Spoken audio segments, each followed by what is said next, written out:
Akkam jirtan kabajamtoota hordoftoota chaanaalii Birraa Inspire. Alaamanni keessan sa'aa namni keessan nagaa isiniif haa ta'u.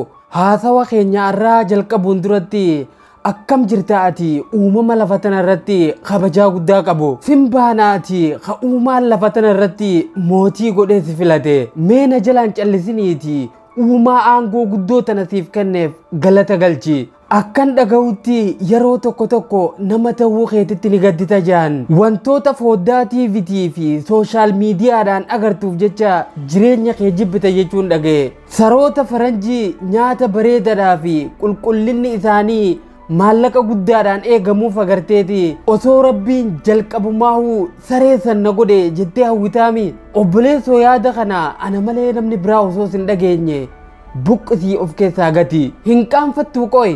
Akkamitti aangoo guddaa rabbiin siif kenne kanarraa lafatti of buuftee of xiqqeessita jaala. Foonarree yoo daarota irra kaan daaratti gangalataa akkasi jalaan taane dubbiin. Dhugaa jirtuun siifi maatii sirritti na dhaga'i. Uumaa guddaa rabbiin lafa tanarratti uumee kabajaa guddaa kenneef keessaa ati tokko quba qabaadhu. Uumama lafa tanarra jiru hundarratti aangoo olaanaa siif laatee bar. Siitu aangoo teetitti fayyadamuu wallaale malee. Waan feete filattee waan hin nyaanneef, waan barbaadde filattee waan hin uffatiniif, makiinaa babbareedduu waan hin oofiniif, gamoo fi viillaa babbareedaa waan jaarrattee keessan galinii fi namummaa kee jibbitee saree ta'uu filattee jaala kiyya. Mee wayin si gaafadhaati.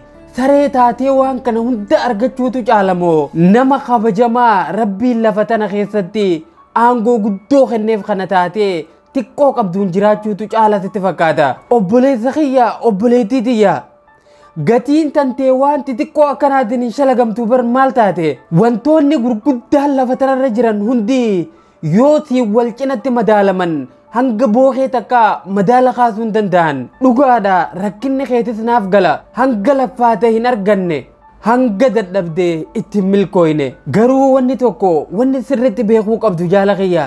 Atummaan obsiitii itti muddi malee yeroon deebisaa ajaa'ibaati siif qaba. Quba qabaadhu. Abbaan yeroo harkaa qabuu fi akka ifii fedhetti jijjiiru xiqqoo ati arraan tana hawwitu tana osoo hin taane guddoo ati quba hin qabne hedduu siif kennuuf jiraatati. Obsaan eeggadhu. Nama guddaa fi abbaa Afrikaa jedhamuun kan beekamu seenaa Maandeellaa namni hedduun gurraa qaba.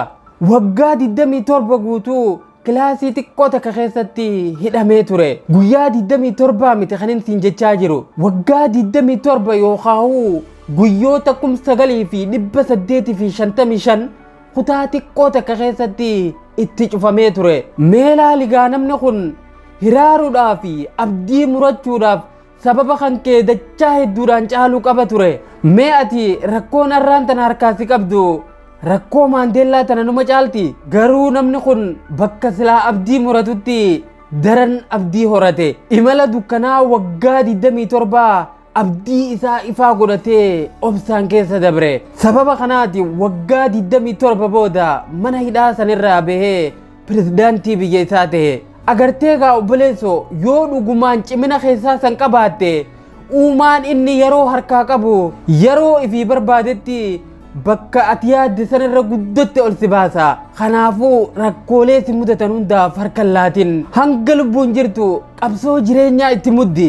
Rakkoon hedduun arraan tana akkanatti gara hundaan si marsite tun gaaf tokko dabartee akka seenatti teessee haasa'uudhaaf jirtaati na amani. Kanaafuu gaa obboleessa kiyya obboleettii tiyya nama taatee uumamuu keetitti yoomillee hin gaabbin. Kennaan guddaan lafa tanarratti nama tahanii uumamuu akka ta'e yeroo maraa hin dagatin. Osoo uumaan waan hunda si dhorgatelleedha nama taatee uumamuu kee kana qofaaf rabbii kee sirritti galatoonfadhu. Rabbiin nama godheeti si uume. Namummaa kee ammoo akka ati ofirratti tiifattu itti gaafatamummaa siif laate. Waanuma xixiqqoo si mudatte hundaaf namummaa kee ofirraa mulqitee darbuudhaaf hin dhama'in. Nama tahiiti isa nama godhee si uumes galatoonfadhu. Ajandaanin silaa arraan tana qabadhee dhufe kanan turre. Garuu haala arraan tana hedduun keenya keessa jirruutu gara biraa naan kuteeti dhiifama naaf godha. Arraaf dhaamsuma kana jabeeffadhuutii qabadhu. Ajandaa kaan immoo viidiyoo biraatiin itti deebina.